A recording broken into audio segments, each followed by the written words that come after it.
Kia ora. I'm learning Maori. I think my language is good. And I had to, tēnā koutou, tēnā koutou, tēnā koutou katoa. Thank you.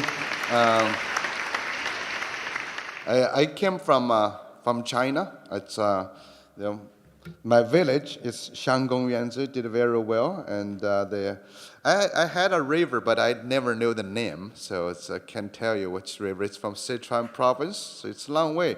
I always thought I was part of Maori, but just 1,000 years later, just came in 1,000 years later.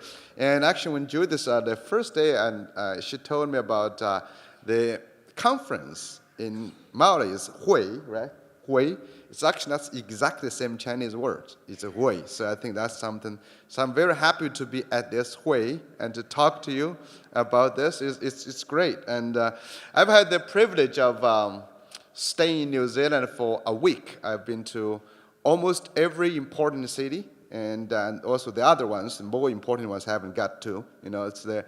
I have met many people, visited schools, met teachers and principals and trustees, as well as a minister, and last night with the secretary. I feel like New Zealand is really going through some big changes. I'm sorry for your loss after the America's Cup. I'm not responsible for that. I have nothing to do. I was here, so I didn't do anything to help them. And but the most important, when you have the sign up there called fight the germ. That's really important. So we want to start talking about the whakapapa of the germ. You know, where did this germ come from? That's the idea. I've been traveling around in different countries. I think New Zealand might be the last place to be infected by the germ. So far, I know Pase was here.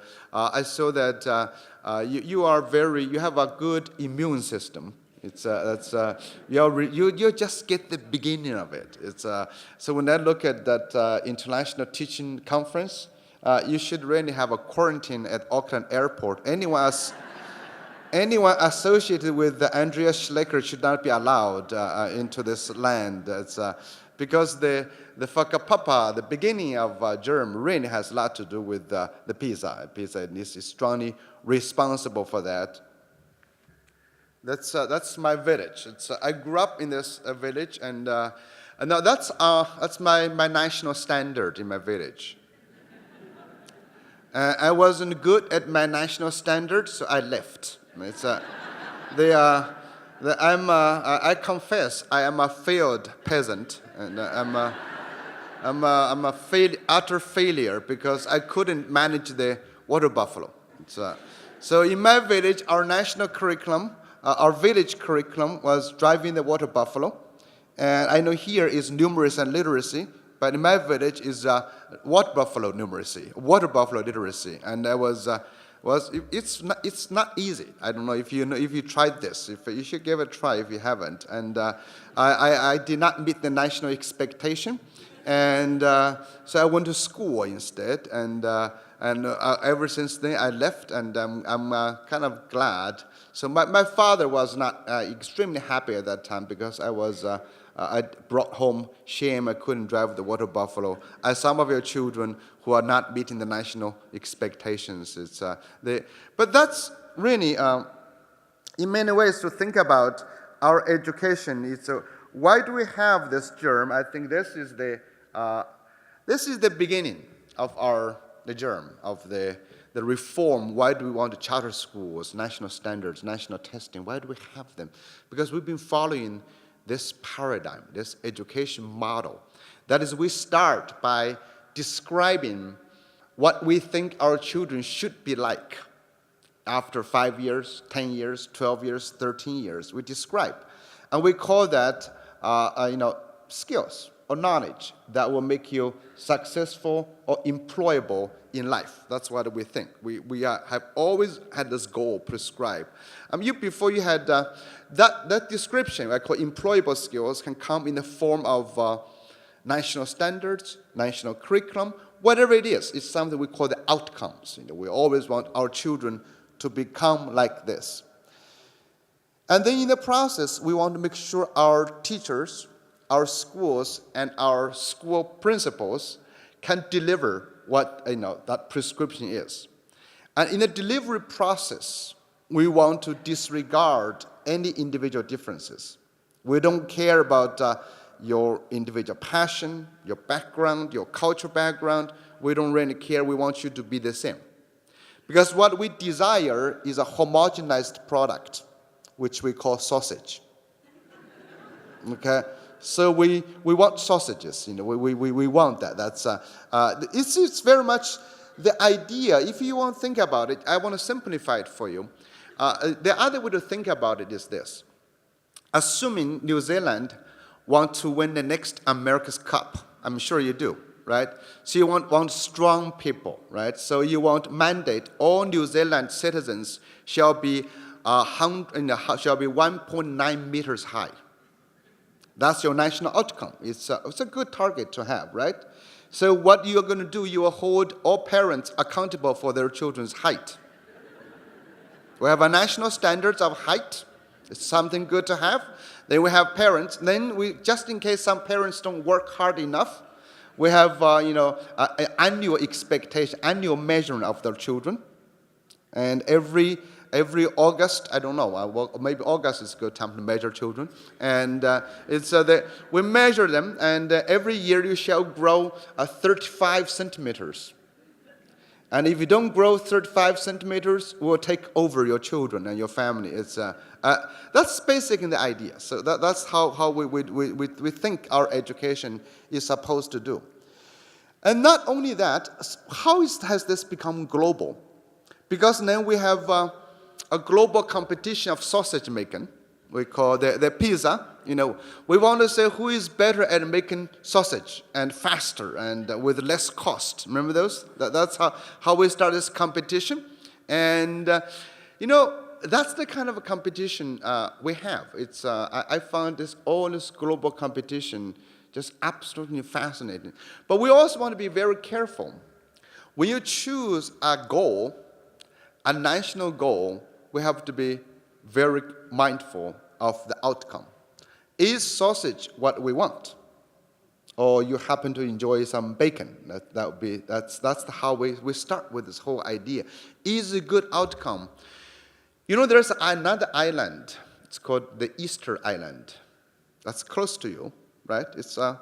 And do you know the story of the Easter Island? They have these giant stone statues. You remember those? And those were at once pizza scores for the Easter Islanders, okay? Because people on that island was occupied by Polynesians. And they had a great civilization, a flourishing, prosperous civilization about 1,000 years ago about that. But then the 13 tribes on the island got into this contest to say who can build the biggest, most gigantic, most significant statue. That is, pizza scores. Again, the same idea. And then because they believe those statues will please the gods, and the gods will give them prosperity in the future. This is the same belief we have in the pizza. Remember this? We think pizza scores measure 21st century skills. And if you master them, your children will live a prosperous life in the future. That's like the employable skills. So all the people on the island got into this contest. They have to all go to one end of the island to carve the gigantic stones. They have to transport them. And because this island used to have giant oil palms, 10 meters tall, all those things. So to do so, all the men have to abandon farming and taking care of their pigs and chickens, or go out fishing or building boats. They have to go spend time, working on the pizza scores on those stones. And then they have to cut down the trees to transport them. So in essence, they've abandoned their real work, going to build this statue, then eventually cause the collapse of the civilization. And that's what, when you pick the wrong goal to go after, and it's very dangerous. So this is the goal, employable skills. We choose to homogenize our children. We think we can measure, the result scores. And this is the model we've been following for a long time. And why have we been following this? It's actually quite interesting to look through some of the data. Why have we been doing this? Every school, to a certain degree, has been doing some form of this. We prescribe something when our children learn something. Well, because for a long time in our society, there was the necessity of prescribing. It was also possible to prescribe. This is the kind of workforce our society has gone through. About 100 years ago, you look at the big drop, the line, kind of greenish. That's the proportion of people engaged in farming and forestry. It's about half of our population, this is 40-some% in the US, were engaged in those industries, like in my village. As you know, in those farming industries at that time, only a few skills and knowledge are valuable, are useful, like driving a water buffalo, okay, cutting down trees or bringing home your sweet potatoes. Those were very useful. And at that time, not many other talents are valuable.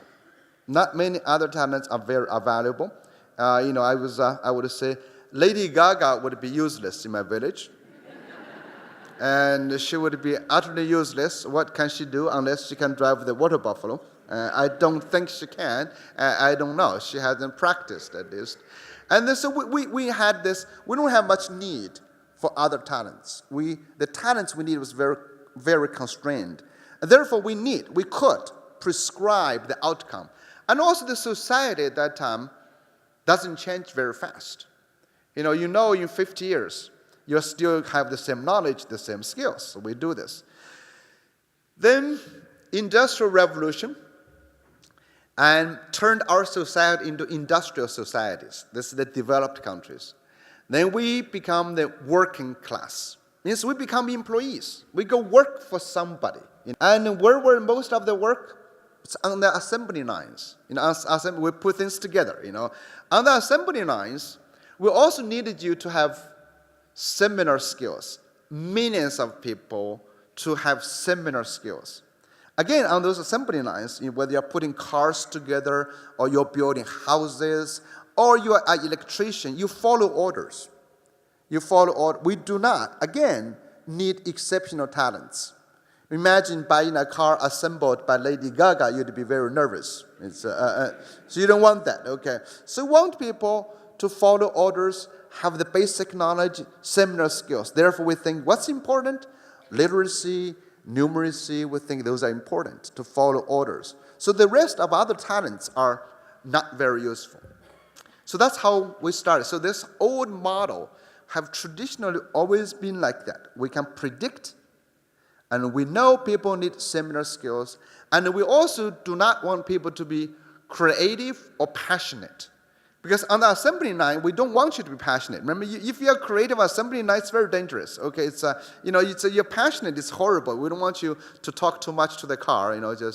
That's not something you want to do. So we want to suppress all of those things. We want to suppress. So that's why we had the need for sausages, and sausages were the society wanted. That's all we want. That's all. Then we design our schools in that way. So we have our main courses. We call them core curriculum, the core courses. That's the most valuable. And the more tolerant societies would add something on the peripheral, like singing, dancing, arts, and that's what on the peripheral, right? That's basically, that's the wealthy families who would add some kind of, a sauce to your sausage. That's right, but it's not important. But you never view them as important. Remember those? So then that's how we start the whole thing. And then we work very hard. We work very hard to do that. University do the same thing. University takes your students, the so-called academically good students, put them into departments, into majors, right? You want to become electric engineering, you go through a major. We give you the knowledge. All the knowledge is we call just-in-case knowledge. That is, just in case you will need this in your future, learn this. That's the idea. And that's because we have some Authority think they know, so we prescribe this. This is very, and you come in, we select you based on how well you might match my expectation, and we graduate you based on how much you've complied with my expectation. Then hopefully, when you finish, you have a good life. It's we call pipeline. I mean, New Zealand, your language, your minister calls this a pipeline. So it's the pipe. The problem is that you know very well that things change. You remember, the Stone Age did not end because they ran out of stones. Okay, we're not in the Stone Age anymore. We still have lots of stones. Okay, so things change. Once things change, what happens? This is America's data, but I think would mimic New Zealand and most developed countries. Since the 1970s, America has lost millions of jobs in manufacturing. They've lost 4 New Zealands, basically, in terms of jobs. It's 12 million jobs. That's a lot of jobs gone. And then, so that's the red line. You say there's jobs lost. And then we say the blue line. That's productivity, means we have rise. What used to take 100 years ago 6 people to do, now we only need 1 person to do it. We have become more productive. So we have jobs, the low-level jobs, low-level like making shoes, textile, T-shirts. They were farmed to less developed countries. They first went to the Asia Tigers. You remember those? The Thailand, Taiwan, Hong Kong, Korea. And then they moved to China. So that's now everybody is talking about China. It's America politicians kept competing in their political campaigns about who hates China more. So that's their idea. And so we've lost a lot of those jobs. But not only to other countries. We've lost jobs to automation, to machines. Do you know we have how many we lost to machines? Many of you today, you don't go to a bank anymore. You have this thing called online banking. Do you know how many jobs it cost other Kiwis? Many Kiwis lost jobs because you did online banking. So you should go home, forget about your online banking, and just cut your internet cord and throw your computers away, go to the bank, demand someone to serve you. That's how you do save the Kiwi jobs. Another thing is that, in the car making, what used to take 5,000 people, we have 500 people managing this. Google, do you know Google cars? Have you heard about Google cars? Google is going to drive your car sometime very much. So you see a lot of taxi drivers will lose their jobs. It's just changing. It's changing a lot. So we've lost a lot of jobs. So what we've lost, in essence, lots of jobs we prepared our children for. Like in my village, if I stayed, I had listened to my father, there would be no water buffalo to drive now. When there's no, so luckily I did not listen to him very well, and that's sometimes it's okay to go against your father, but not all the time. Okay. Now with that is so we have prepared people to be good employees, and we've done a very good job to make sure our people are not creative in our system. They're compliant, good employees. So, for example, when our children come to our schools at age 5, 98% of them are creative at a genius level. 98% means every child is creative. I had the fortune that I was visiting, I think, Nelson Park. I was in Napier. I was looking at these children to jump rope. Every child wants to come up with something new, and everybody is eager to learn and to show off what they've done, the young children. So those 2 things, children are eager to learn, eager to show off, and are very creative. But then after 5 years in our schools, this is American schools, not your school, of course. You don't do this, but you might, And we have, by the time they reach age 10, we have only 32% left who are creative at the same level. We've successfully got rid of 60% of those people. Very good job. And now we go to another 5 years when they reach age 15. Age 15, 10% are left. Now, teachers, age 44, we have 2% who are creative at the genius level. That's all of us. So if you think you're crazy or creative, go try to pick a child to compete with a child. We lose. And then by the time you retire, many of you are looking forward to this day, your creativity bounces back. You'll become creative again, but you will never regain the childhood time. So we've done a very good job. Just as a proof, I really just want to say this. The creativity can come back, seriously, after you retire. America's former president, George Bush, you never consider him a creative guy, right? But he's now painting, If George can learn to paint, you can be creative again. It's no. So you look at it comes down this whole idea about we used to laugh more, to be more creative, we ask more questions, we've lost. So our education so far have very successfully produced a lot of sausages. How good are these sausages? Are they employable? Do we like them? This news is sad. We have a lot of sausages who are not doing very well. If you look, this is the most recent data about university graduates. In America, 53% of college graduates do not have full-time jobs.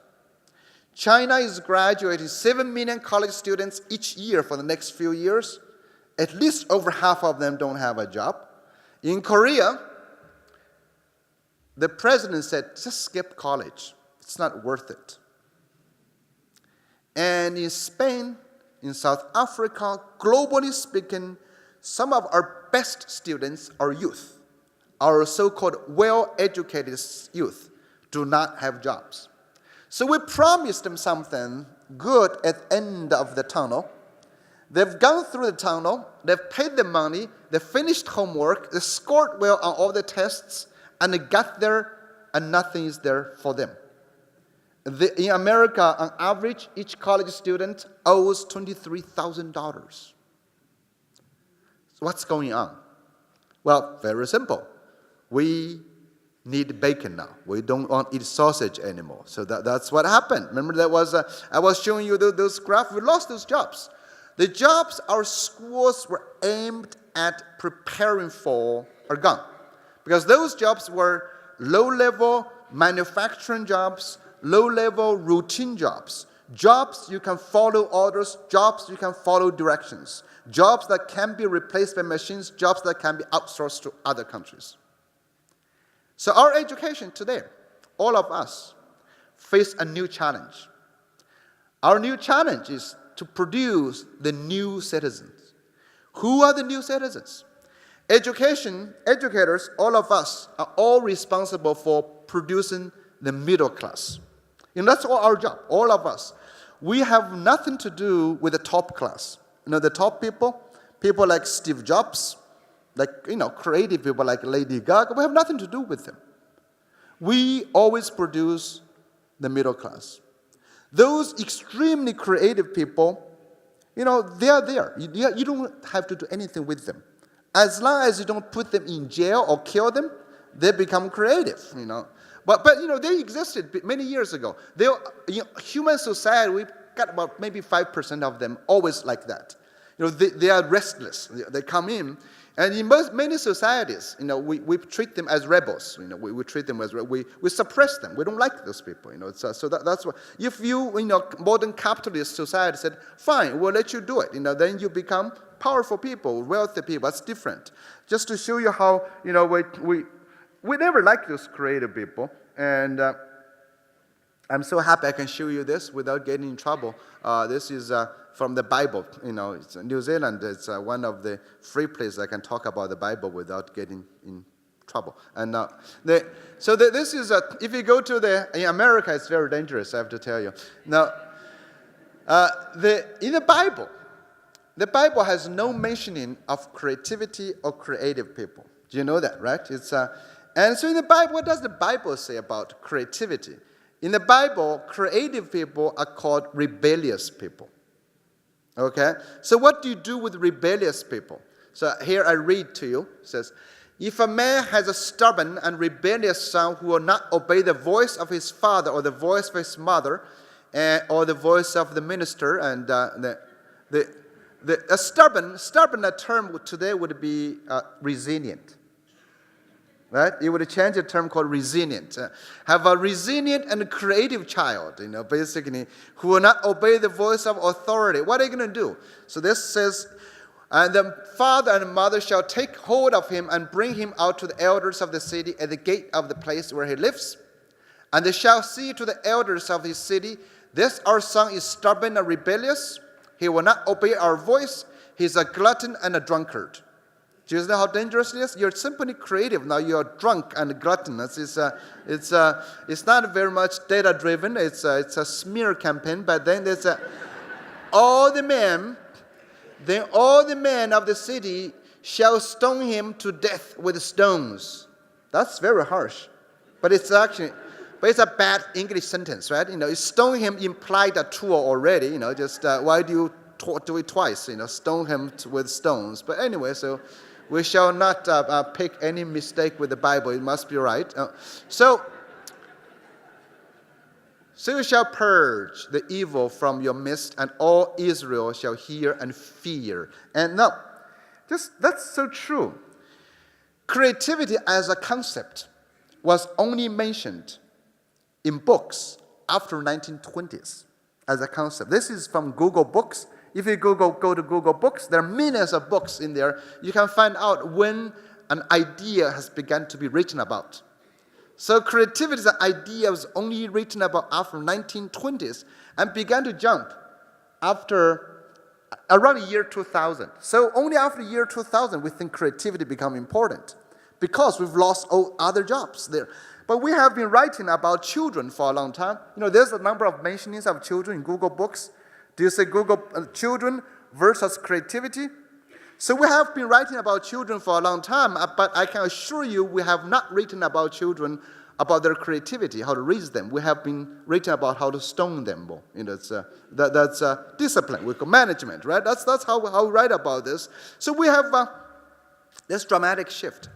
And this shift corresponds with the rise of the creative class. Back to a proportion of jobs. Do you see this? The bottom line that's going up, that's called the creative class. The people in the creative class is rising. So now we have facing a new middle class. The new middle class, according to Richard Florida, is the creative class. People who create meaning, create content, create ideas. You look on your iPhone, you have how many iTunes music, songs you have there, right?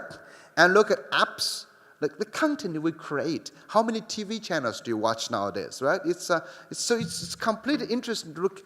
Creativity is on. We are in the creative economy, but we have been never even thought about training creativity. All schools have been trying to do is suppressing creativity. So the second part of the new middle class is the traditionally useless people. Those like Kim Kardashian, if you know him. It's, Kardashian is, I don't think you think she would be useful. Now, traditionally useless people have become useful. It's, Kardashian is, I pick on her. It's not because she's the only one. There are many other examples. It's they are soccer players, rugby players. Would you think they were useful before? They were just breaking your windows all the time. That's those people. You try to get them out of the village as fast as possible. It's you don't just now they are very. I don't know what they do. They're not very useful. Seriously. Another thing is that think many of you are on Facebook. It's created by Mark Zuckerberg, right? A Harvard dropout, a sociopath, and a sick person, but created a company that's $100 billion strong based on the idea to waste other people's time. Now. However, you have to think about. But his company is $100 billion. Just to give you a sense, what does $100 billion mean? That's 3 times the size of General Motors, the car company. 3 times the size. Then these creative people, one problem with these creative people, like Kardashians, all these people, they create a lot of value for themselves, but they don't create jobs. Actually, you have one, Jackson. Peter Jackson is the same one. They don't create a lot of jobs. When Henry Ford and Thomas Edison, they created a new industry. They created a lot of middle-class jobs so you can go fit in. But now these people don't. Facebook only has 6,000 employees. 6,000 employees. So that means every one of us, our children, cannot be going working for them, looking for the traditional employment. Every one of us has to become our little creators, our creative people. And also the people like Kim Kardashian, means we're seeing the rise of traditionally undervalued talents. Traditionally undervalued talents. So what are traditionally undervalued talents? Think about art. Like I said, art was something nice to have, but never considered necessity. Music, dancing, design. So let me give you the example of food as a good example for you to think about. Food. We have moved from the age of necessity to the age of abundance. And in the age of abundance, we consume useless things, basically. Necessity is no longer the mother of invention. Desire is the mother of invention. Desire. 100 years ago, we consume most of our human energy and then create necessary things. Food, shelter, and clothing. Those were really necessary. Now with this thing, I can tell you this is not a necessity. Okay?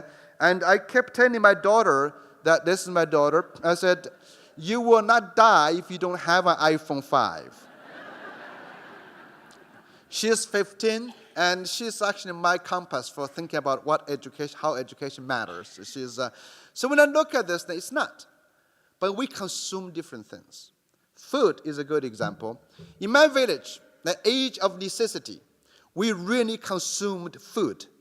Okay? Everything has to do with the calories, the proteins, the vitamins you put in your stomach. Therefore, in my village, no energy, no resources would be put into convincing people that they should eat and eat this way and eat here. We don't need, my father never had to watch a food commercial to choose what food to eat. Now, he's 86 now. New Zealand and other developed countries, the age of abundance. We spend most of our energy, resources on what? On convincing people that they should eat. Look at how much money you spend on food commercials on TV. How many commercials you have here on the radio? How do you read newspapers? And how many different types of cereals you have in your supermarkets? Do you really need 120 types of cereal? Do you even know what they mean? No, but we like them, different packages. So, they're so confusing, so we have to hire somebody to help us to eat. That we call them nutritionists, and then you have how many different kind of restaurants, cuisines you have there, right? Different restaurants. And it's become so absurd that the more money you pay, the less food you get. It's, those places. Now, but, what are we consuming? We're consuming psychological, spiritual products. That's what they're consuming. That's why you care about the utensils, the layout, the food. Do you know cooking has become art? Chefs are artists now. So you see those things. Then after you eat, we have another $1 billion industry to help lose what you just eat. It's another one. You would never, in most of the world today, developing countries, losing weight is not a business. We try not to lose anything. It's in my village. Now it's become art. It's become science. It's become business. Now imagine this food industry. What skills and knowledge we need now? We need a lot more creative people. Come up with new ideas, new food, new restaurants. We need a lot of art people to come up with these food commercials, script writers, actors, actresses, musicians, marketing people. It's very different. So in essence, two things have changed. One is that if you are not creative anymore, there will be no job for you. Number two, we have come to an age that almost every talent, every skill can be useful. If Lady Gaga is useful, anyone can be useful. Now, we have arrived at that. So that's our new middle class. But in our sausage making, we continue to say, no, we don't want creativity. We don't want other talents. We still want our numeracy and literacy. We still want our sausage. We need something else. And the something else cannot be easily achieved. We need to equip our children with the entrepreneurial spirit. Entrepreneurial spirit is different from simply making money. The entrepreneurial spirit is then that you become a job creator, an opportunity creator, not a job finder. When you see a problem, you try to solve it. NZEI has an entrepreneurial spirit. You don't like the national standards, you design a plan. You try to get rid of it. You try to disengage from it. I don't know what you're trying to disengage from, but anyway, that's something nice to be into. I always like disengagement. So that's, you don't like, you just take action. We need the social entrepreneurs, the social activists. Want to protect our children, protect our schools. We also need entrepreneurs. That's the employees. The employees, at Apple Computers, they have a very good slogan called, if you want to be managed, you are not employable. We need the policy entrepreneurs in the public sector.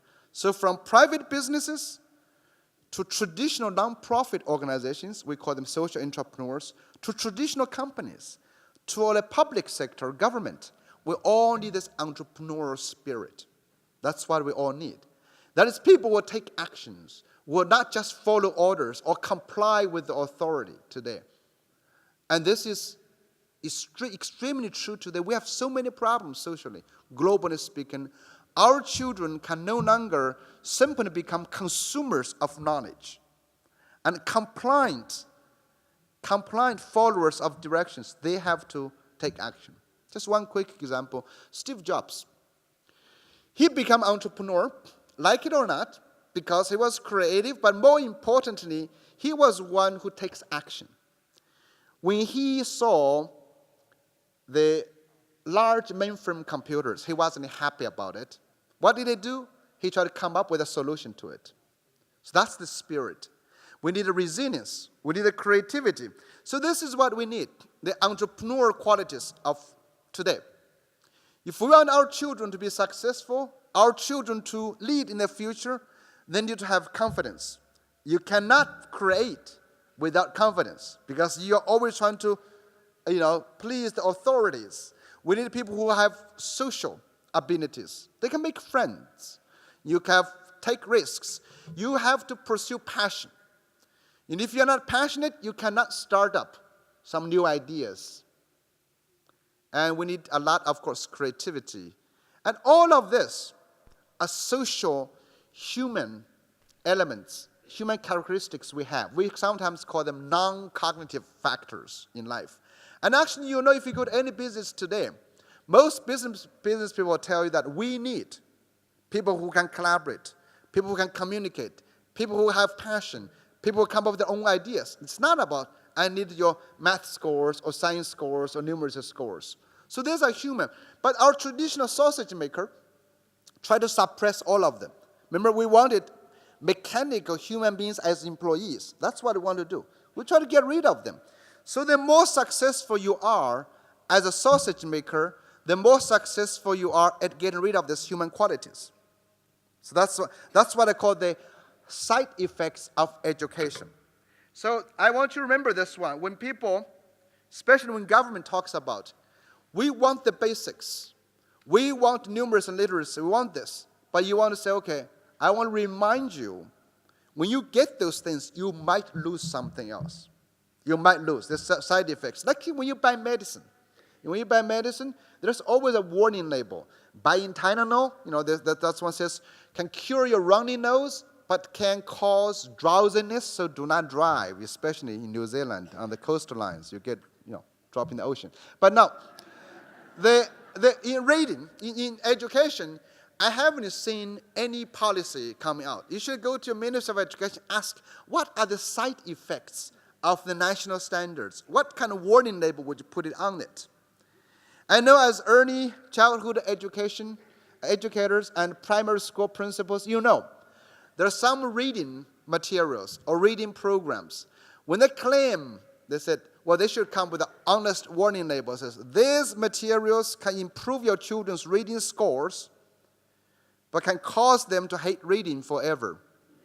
Right? You should have all those warning labels. Now, here's quickly to say that the side effects of great education systems, the side effects of China, for example. As you know, China was #1 on the PISA. In every category, in the last round of PISA, China got rid of Finland.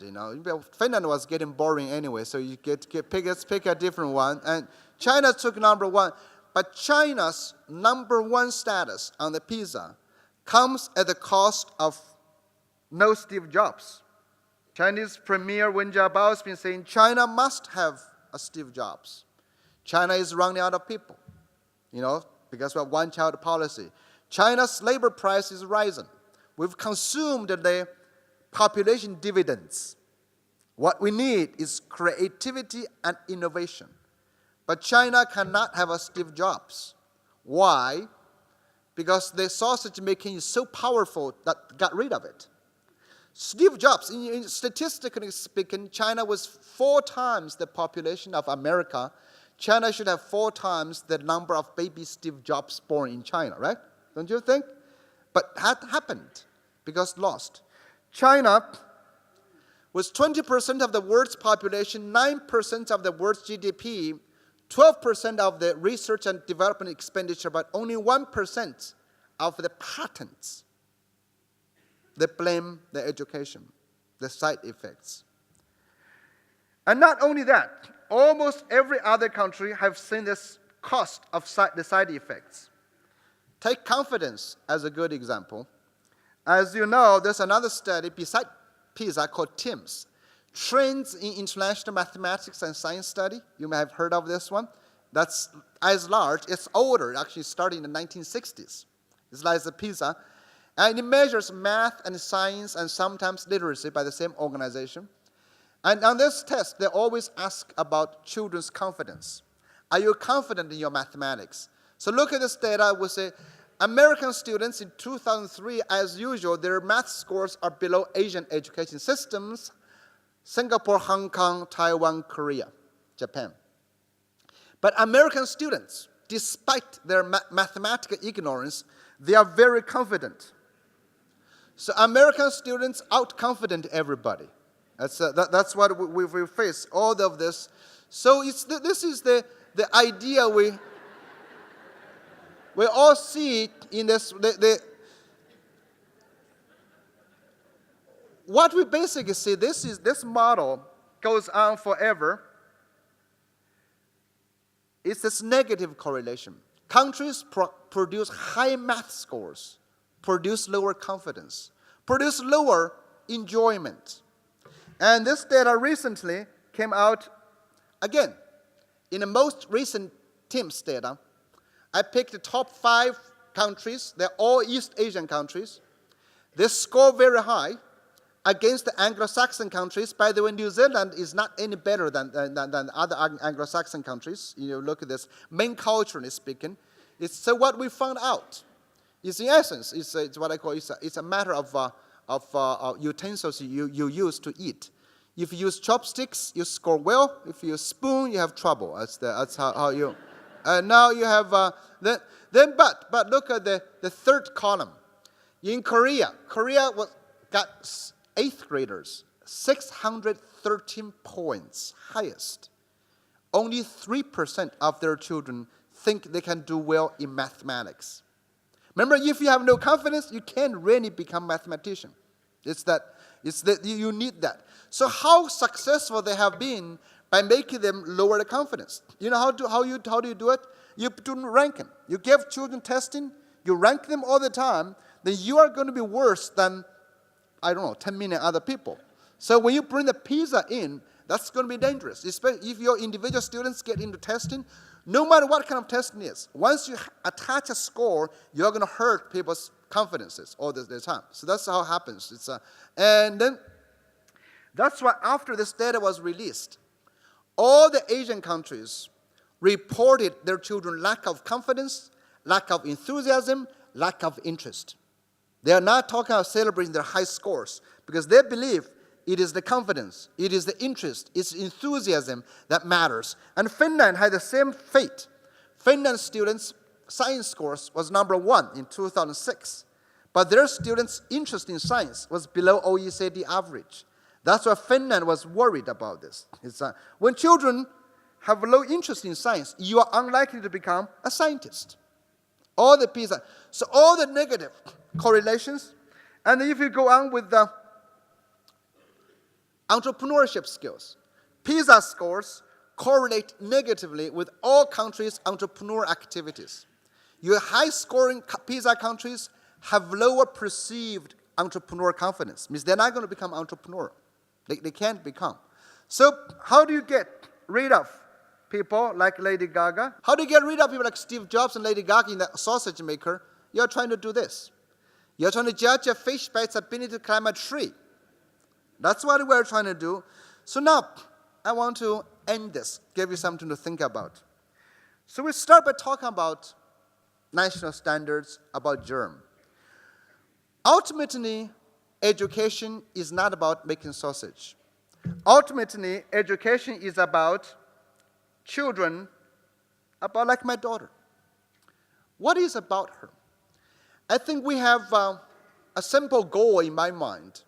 This is what I told my son, who is now 22 years old, just graduated from university.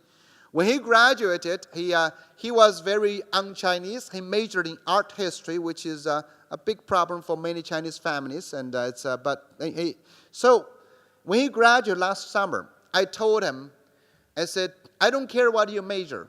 Stay out of my basement. So ever since then, I have this new measure of educational success. If you can keep other people's children out of their parents' basement or garage or attics, you've been successful. So now I want to conclude by saying that if you want your children to become independent, financially independent, socially independent, and psychologically independent, they need a different set of skills. And the skills we go after will be creativity, entrepreneurial, globally competent, and their own passion and talents. Therefore, I suggest our education move to a new paradigm, a paradigm that's going to celebrate individual talents. New paradigm is about enhance every child's strength, not fix their deficit. When a child comes to a school from any cultural background, from any place, they have some strength.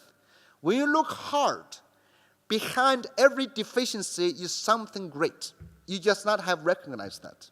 We need to look hard. And in this new paradigm, I would suggest we follow, number 1, the curriculum would be emergent. Student control, personalized education. Follow the child, not follow the government.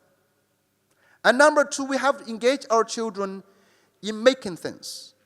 Learning by making. Learning by design. Today's technology is all possible now. We need to learn to make things for each other. That's entrepreneur thinking. Good entrepreneur is to use his own resources, time, to meet other people's needs. Our children need to learn how to serve others, then we can better ourselves. And all of this have to happen in a globalized context. Today, our children are no longer simply a Kiwi, or American or Chinese. We are global citizens. We have global responsibilities. We have to work with others. We have to learn about others as our customers, not competitors. Others as our partners, not competitors. And others as our resources, not competitors. And all of this can happen today, no matter where you are. South Island, North Island, rural, urban. Today, technology, globalization has enabled us to teach, to learn as global citizens. All of these 3 things we have to follow. So to truly get your children out of your basement, there's only one thing you need to do. Just read my book. And to conclude this, so you can have your morning tea and we can think about, is that I believe national standards the germ is trying to perfect a sausage maker that's no longer valid. So to protect our children's future, to create a new education, places new demand on all of us as teachers and principals. We all have to rethink, adopt a new paradigm. I think we should stand for something, not just against something. We're not just against national standards or sausage making. We are about opening restaurants that serves everything. We're not about making child a homogeneous sausage. We're about looking hard at every child, making them the best they can be. Thank you. Thank you.